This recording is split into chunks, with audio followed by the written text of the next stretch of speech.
welcome to episode 150 of Sold with Updike Pugh. I'm Jeff Updike. I'm Weston Pugh. We've got a great show in store for you today.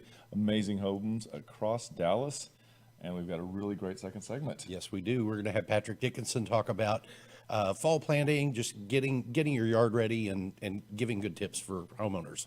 Patrick's a great friend and a lot of good information, and a company he now owns, Rooted In, which is really exciting too. So we're excited to hear about from him.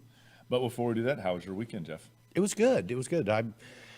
This weekend, lots of my friends were out of town, so we were kind of left to fend for ourselves. We went back to On Rotation Brewery on Saturday. Nice. And had great beer and great food. I can't say enough about that place. It's going to be our new go-to, especially with our friends that live in North Dallas, because it's kind of like halfway between the two of us. Perfect 50-50. Yeah, it was a little closer to me, but that's okay.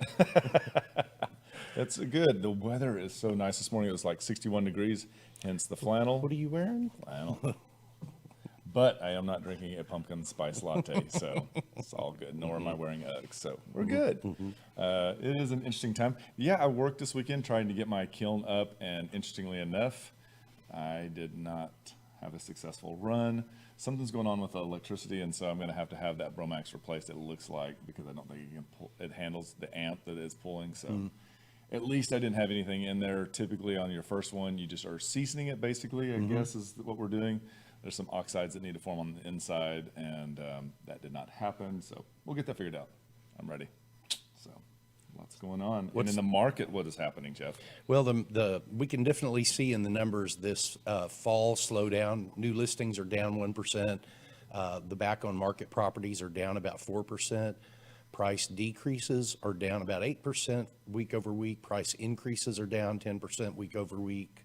Yeah, and pendings are also down 3%. But what is up were the number of solds. So as everything goes down, solds go up. It kind of does continues to put a little pinch on the inventory that we currently have. It's funny, the market is still behaving the way that the market behaves every year, but the inventory, being a lack of inventory there, is really causing a challenge in it, because you can even see with the coming soons were down 10%. So what I think is interesting too is that somewhere on social media, it was either WFAA or it was Dallas Morning News, ran an article and it talked about how there was a shrinking in the number of sales, and that was their title for August. And I thought that it was a little bit leading, like the market's cooling off, but the market is not cooling off anything that's different than normal. Yeah. And it also is exaggerating the cooling off because there's a lack of inventory. So I thought it was a really interesting way that the title read. I'd need to go back and figure out if that was actually the way the article was constructed. But the title was definitely to make it sound like, ooh, housing market cooling off. And I'm like, well, it's the seasonal cool off and there's less inventory. So. And there's different people that come up with those headlines than write the articles. Which is interesting, because I would assume that it was probably Steve Brown that wrote it. And I'm sure Steve Brown's like, yeah, that's really not the gist of my article, but okay, thanks. We'll move forward with it. So anyway. It is interesting. One of the great things about the way that we're able to pull information is if you want to know more about what's happening in your neighborhood, we can set up a live portal that'll actually show you information when things come on, when things are decreased, and then when they also go into contract. It's really great to use if you want to look for inventory properties. So if you're shopping for a neighborhood that you'd like to have a rental, or probably something that you'd like to buy in the near future, this is a really great way to kind of get an idea of what's happening in the neighborhood. So. It is, and the fact that we can set them up and they're connected directly to MLS really does give you the latest information. A lot of websites out there don't have the most accurate information because they're not directly connected to the MLS. Nope. And the other thing too is that they make information by selling leads, and therefore if the inventory gets too low, they can't create revenue for the system, and therefore they don't change statuses. So when you find a house you really love, guess what? That house is already being lived in by the new owner, and it's really frustrating. And in this cycle, it's really not the place to be if you want to truly get a home. Absolutely. So let's jump into the homes we have today. Great. The first one we're going to take about is 4430 Briar Creek Lane. And this is a 3-bedroom, 2.5 bath, 2-car garage, just over 3,000 square feet. It is an amazing home. We were really excited to be able to highlight this one. This is a really special place in East Dallas, Caruth Terrace. And it is so well known. If you're not familiar with this area has 3 little lakes, little ponds. and they really make up this really cool little waterway that is tucked away inside of East Dallas, and a lot of people that live there actually don't know that it's there. They really don't. It's you have to look very closely as you cross Williamson when you're on Mockingbird to the north to be able to see one of the lakes. Caruth Terrace was actually first purchased back in the 1840s, and it was purchased by the Caruth family. There were two of the brothers that came here, bought $1,000, and they ended up with 5,000 acres to begin. And then their father, who was a banker, moved here, and that was where they had the additional capital infusion. The Caruth family used to own from downtown Dallas all the way up to Forest Lane, from Inwood Road on the west, all the way over to White Rock Lake. They owned every stitch of the land. Dallas. They basically owned all of that section of Dallas. Wow. And then the neighborhoods began to develop, like this neighborhood, I think, was developed in the 40s or started developing in the 40s. And it's just a really super convenient neighborhood. There's great restaurants there. Access to 75 is really easy. You can get into downtown super easy. I can't stop saying enough about it. It is a really great area, and when you're in East Dallas, you really enjoy the East Dallas. It truly is a community. It's a large space. There is quite a bit to do because of what the gravitation of the White Rock Lake and the Botanical is down there. So if you're in this area, people really never leave. They just kind of bounce around from house to house. So great area to look at. And let's go ahead and jump right into this house. So this is a really great neighborhood with mature trees. Again, as Jeff was saying, really walkable. And as you can see here, it has a very traditional look. It's a 2-car garage in the front, but it has a really large lot. And if you looked on that street on the map, it did have a little bit of a bend, so you have a little bit larger of a front yard. But again, we've got really great mature trees that are fun. And as you walk in, you've got a really nice wide entryway. This has is that a seagrass? Seagrass? It wasn't. It was actually fabric. Oh, was it? On the walls coming in, and it really gave it a warmth that, you don't think about fabric as being something that's kind of in style now, but this really, I think, stood the test of time. It was a wonderful, and I'm always going to talk about light, and you're going to see there's windows and there's skylights and there's can lights that really fill this room up so that you're really able to enjoy. And as you can see here, this family is an amazing traveling family, and they have treasures from around their tours.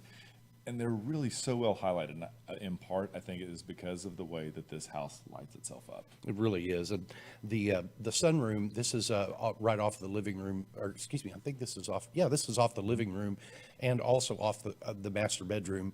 Is really unique in that it's got that little banquette built out of brick. I showed this to an architect. I took pictures of it this weekend, and I was like, look at this. I said, this is such an interesting way to create out of brick this great seating area. Great open windows, floor to ceiling, and the sunroom opens onto a small terrace there where you can see that they've got their grill that flows right into the dining room, which is back on the front of the house and is a really great size room. Yep, and it also has the bayed out windows and a little step out porch walkway, and then this brings us back into the kitchen. And you can see here there's so much potential in this kitchen. It is an eat-in kitchen. It has a large island. So much reformatting that could be done that would be amazing. You can see there that you have the drop down, which we'd call a fur down for the light fixtures. Easy to like just lift that up and kind of bring that forward into what today's buyers look. But I really thought the wallpaper was a Say Something wallpaper. They've done a great job of balancing the warm tones in the wood and then going back with this checkerboard pattern. I really thought a lot of the selections that they use in the wallpaper would work for today's buyers. And this is the master bedroom, has a gas fireplace in it. The way the closets are organized in this are really outstanding. Again, you've got the floor to ceiling windows that look out over the backyard. You do have access to that back porch area. And as you can tell, the built-ins are really right where they're supposed to be. And this front bedroom to me looks like it popped out of Veranda magazine. Again, we're back with the fabric wallpaper, but you can see here they've also included that into the actual bedding. It just was amazing. And here, are you ready for pink tile? Pink tile from the 50s. This is an amazing demonstration of what everything looked like back then. It really is. This is as we step out onto the back porch, and you've got multiple terraces on this. You have the one that comes out where the grill is that we talked about. You have the additional one that's down. You have another one beyond this that is kind of obscured from the shrubbery there. And then you go over to a retaining wall, which is where you actually have kind of access view. That's your water view. And the great thing is there's a volunteer HOA that actually really just kind of maintains the actual fountain that's in the lake here, that keeps the water moving and really kind of adds a architectural element, but also kind of gets rid of some of the mosquitoes that are here. So wonderful area, and this is going to be 4430 Briar Creek Lane. It's a 3-bedroom, 2.5 bath, 2-car garage, built in 1959, and it is 3,100 square feet, priced at $985,000, which is $316 a foot. This is an amazing home. If you'd like to see more information about that, please click on the link below and you'll be able to get that information, additional pictures that we didn't use, and the map. And we'd also like to say thank you so much to Chris Hickman and Susan Weidel for allowing us to feature your home. It is amazing. Thank you very, very much. What's next on the beat? So we're going to jump over into Northwest Dallas, and this is a neighborhood that I feel like I'm intimately familiar with because I've sold here homes in this area for almost my entire real estate career. My sister actually owned a house that was about 2 houses down from this for many years. So this is a very interesting neighborhood. So this is going to be 3714 Van Ness Lane. And one of the very interesting things about this portion of Dallas is that there are a magnitude of homes. So you can have original homes, you can have homes that have been renovated, and you can have brand new construction. And they're all in this area and they all work very well together. So you see a lot of different demographics moving into this area and then live here. This is just off of Marsh Lane and is a great area for getting both north and south through here. So this is one of those areas of town that has really great crossroad, both north and south. Marsh Lane turns into Lemon as it crosses Northwest Highway and goes all the way down to 75. If you jump on Marsh Lane and you head north, you can go almost all the way to Denton on Marsh Lane. That's in Meadow. Yeah. And then Walnut Hill goes all the way from I-35 on the west all the way over into Garland. So you've really got great cross access. There's dining that's in this area. There's a lot of Uber Eats that will serve this area because Adrian lives in this area and that's where we get food from many times. Well, the interesting thing too is like Lemon, Lovers near the toll road has some of the best restaurants in this area. It is amazing and it's really just a stone's throw from here. So there's really not much that you don't want. If you want Central Market, it's right there on, what is it? Midway Northwest Highway. Yeah, it really Sue's has is right there. Yeah. Fernando's is right there. Campese's is on Lovers, everything. So it's a great area. Lots to give to. If you use Southwest Airlines, this is a dream because it's probably a $8 Uber ride over. So much extra in this area. So this house is really a bit, I don't know what the word is. It is a misleading, I would say, because you have a very great Cape Cod-esque feel from the street. And then, which is absolutely spectacular, but when you go inside, it's going to change. And it really, I love the way this was put together because it doesn't feel like every other house in the neighborhood. Absolutely. It's not like it's a change from a bad to good. They're both good. It's just a different feel. So when you walk in, one of the great things that they've done is they've lifted the ceilings and we've got really large planks. This is your first bedroom. They use it as office, but you get to call this a bedroom usually, I like to say, because there's a full bath right around the corner from it. So it makes using it so much easier. And as you come in, you've got that very sought after floor plan where you've got the living room that is open to the dining room, which opens to the kitchen. You've got great placement for the fireplace, great placement for the TV, the built-ins on either side, which make a lot of sense. And then you've got the double door that open up to the backyard, which really this just fits that perfectly. And I think you said it quite well when you said everything makes sense, because sometimes we look at a home and we're not really sure what to do with the floor plan or how does that work. All of this seems to work so well. The arched barreled entry is a really great extra. The lights above the cabinets, that's great. The side-by-side fridge freezer combo, everybody really likes that. And the size of the cooktop, it's amazing and thought out. I really feel like the way that they put together the shelving behind the dining room table and then the way they did the ceiling above, all of it creates this cohesiveness that really dictates that this is the eating and dining area. And it's a place that you want to hang out and it works really well with the dining room because it is such an open floor plan. So these are either marble countertops or they are such a high level of granite. They were just beautiful. Yeah, and as you see here, the built-ins here have a Miele coffee maker and the built-in microwave as well. So there's really just about everything that you're looking for. And as you step into this is the master bedroom? Master downstairs. Yeah, master downstairs. You've got the white oak flooring that I really like the continuity of that. It runs throughout pretty much the entire first floor. And really good-sized windows, all looking out on the back porch. As you step into the master bath, you've got the 24 by 12, really cool printed tile, and the undermount sinks, quartz countertops again, separate tub and shower. This does not show how big that shower really is. No, I think we calculated it's either a 5x5 or a 4x4. It is a really large shower. And not to be outdone, we walk into the master closet, and this is amazing. So one of the things that we like to say about people who are super organized, they're also very diligent when they do maintenance, and that's a really good symbol. And this is upstairs as you come up. You've got a separate game room, great place to put the pool table, put the TV, put the movie room, whatever you want to do with it. And it has a little bit of the vault to the ceiling there, which, sometimes comes down a little bit too low, but this was really like the perfect height. Yep, and there's a little hallway off of this that gives you your first bedroom. There are two up here. There's also a full bathroom upstairs, but they're really great in the way that they're set up. So here we see they've done a great job of adding a little bunk bed, or looks not a bunk bed, but more like a cottage play bed. Or yeah. Really great. Just all around well done. I think there's also foam in this one, so a really well done property. And outdoor is not to be outdone. They've used artificial turf out here. Great application of it, using it especially between all the paver stones. I haven't seen that done before, and I thought it worked really well because it's so low maintenance. And then the ceiling on the deck, they also stain that as well, so it kind of brings it down just a little bit so it doesn't feel too far away. The 3714 Van Ness is a 4-bedroom, 4-bath, 2-car garage, built in 2019. It's a little over 3,300 square feet, and it's priced at $1,050,000, which makes it $314 per square foot. And if you'd like to get information about this home or see photos we didn't get to use, just click on the links below, and you'll be able to do that. If you'd like to see it directly, please let us know. We can make that happen. We'd also like to say thank you to Mary Beth Harrison for letting us talk about her home today. That's right. So with that, we will be right back.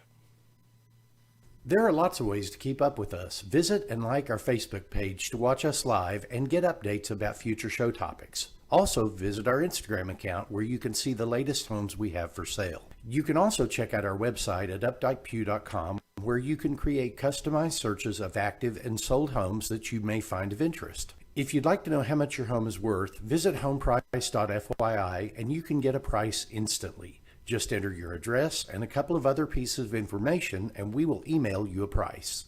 If you are on the go and podcasts are better for you, our second segments are available on iTunes and Spotify. Last of all, you can reach out to us by phone or text at 214-377-2223. Hey everyone, and welcome back to episode 150. This is the second segment. Really excited today. We've got Patrick Dickinson with us here today. Patrick was on the show, I believe, pre-pandemic. I think it was. It's hard to imagine it was that far back. But so far ago. But I believe, Patrick, when you came on the first time, you actually worked for A&M, the research.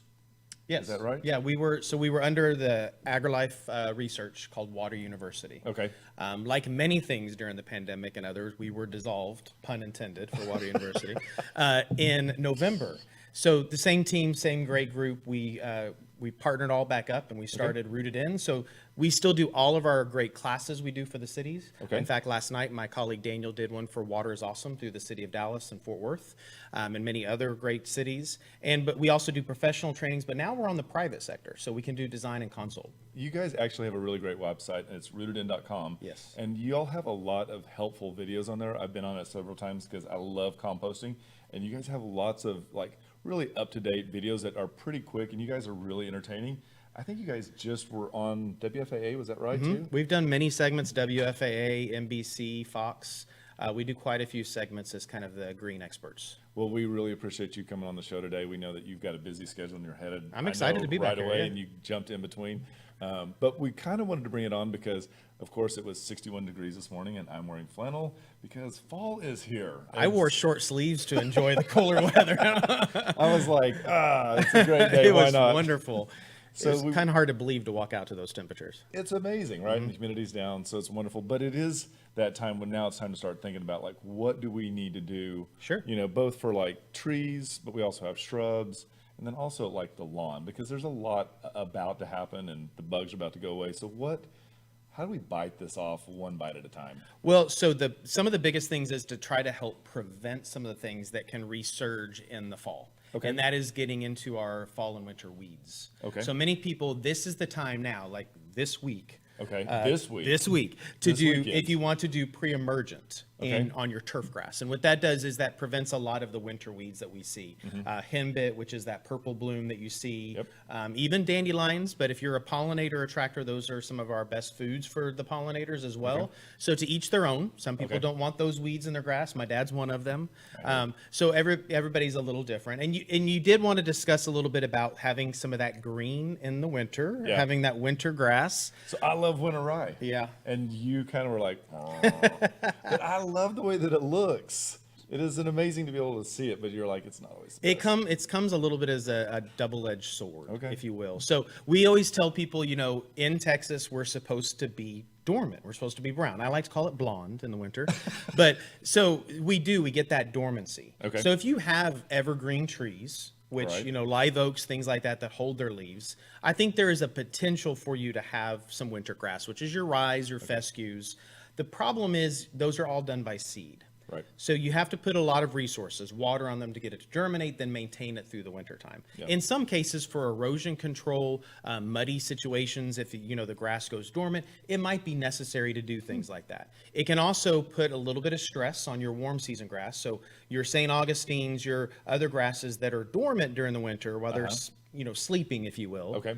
That active ryegrass can stress out that other grass a little bit. Interesting. So that's what I mean by the double-edged sword. So you might get a little thin grass in the spring. I'd rather you have a uniform blonde with no weeds than having that winter. But again, to each their own. Hey, so when you put pre-emergent down, are you supposed to water immediately after? Like, do you just go hit the sprinkler system and run an entire cycle after you do that? Or does it matter? It depends on the pre-emergent. Okay. Some do ask you to water it in. Some you don't have to. It depends on if it's more powder, granular, liquid. Follow the label. That's the most important thing. Especially safety. I can't stress this enough. I've watched guys dumping their pre-emergent and their fertilizer in their spreader, and you see that dust coming up. There's a reason we tell you to wear a mask and goggles. You could be absorbing inhaling that. it. Yes. That is true. So I'm going to tell you what I did, and you tell me if I did it the right. So I have holly bushes that kind of had, I say, just kind of swollen past what they needed to be, and they needed to kind of look more uniform. So I trimmed them last week. Did I do the right thing? Sure, Or should I not have done yeah. it? Fall is when plants are going to kind of get their second wind. Okay. So a lot of plants that are spent, even your perennials, I did a massive perennial pruning in my yard last weekend. Okay. And it was just to trim off the dead, the spent, the burnt, Right. give that plant some more elbow room to kind of recover, get that second wind in the fall. Same thing with shrubs. Okay. You can kind of do a rejuvenation prune is what we would call yours. Okay, a Remember rejuvenation prune. the more you prune, the more new growth you encourage. Really? And so a lot of plants will start putting on some new growth again right now, especially perennials. Okay. And so this would be the time to clean those up. Interesting.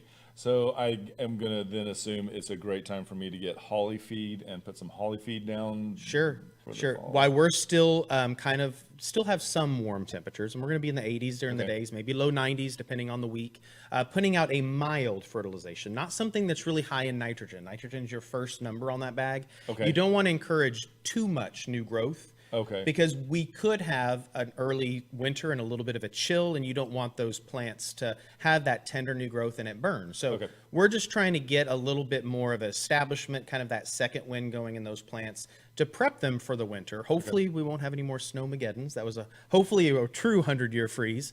But they're saying we could potentially have an early winter, and what does that mean? Seriously? Yeah, but that doesn't mean it's necessarily going to be a harsh winter. Interesting. So we've talked about our lawn. We've talked about shrubs. And then I'll tell you another thing that I did. You can tell me if I did this right. I feel like I'm in confession. We're using you as an example. Did I do it right? Okay. So the other thing too is we hired a land company to come out and bring the tree up. We wanted to lift the canopy a little bit, and they were able to determine that one of the branches that actually went over the yard had a rotted spot at the connection to the main tree, and so rather than have super symmetrical canopy, we had them remove that as well, and I was fine with that. So did I do that? I thought it was okay to do it, but then I see bugs, and I'm like, did I do it too early? No. Fall is a great time to prune trees, Okay. especially deciduous trees, because you can see the dead wood that needs to be removed better than when it has new growth or when it's completely dormant in the wintertime. So removing the dead wood, and you had a diseased, weakened branch. So the structural stability of that branch was jeopardized. Okay. And if we do have ice or snow, the weight of that ice or snow could cause it to break. And where is it going to break? Where is it going to hit? Over my house. Yeah, so fall is a great time to tend to those trees, and that's why tree companies are very busy right now. Well, it worked out perfectly, and I was really glad that they did. And you know what? We were able to time it with bulk trash, and it actually decreased the cost by $100 because they allowed us to set it outside and not have to haul it away. And I was like, yeah, we can do that easily. Absolutely. One of the other things, and I am peppering you with questions, so thank We're you. using your Wow. This is Weston's Confessions, and his yard is an example of what to do or maybe not what to not do. to do, right?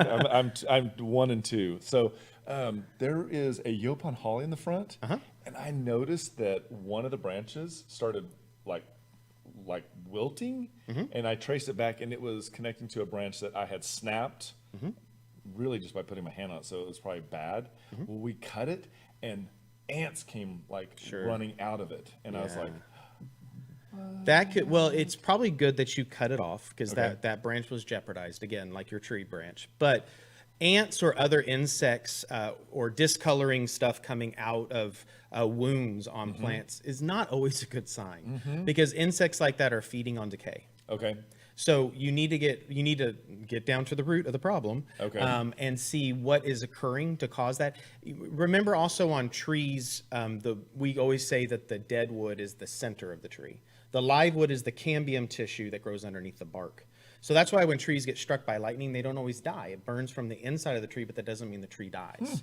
So you could just be seeing decay on the center part, and the tree is perfectly healthy. But it could also be a sign of something else weakening the plant.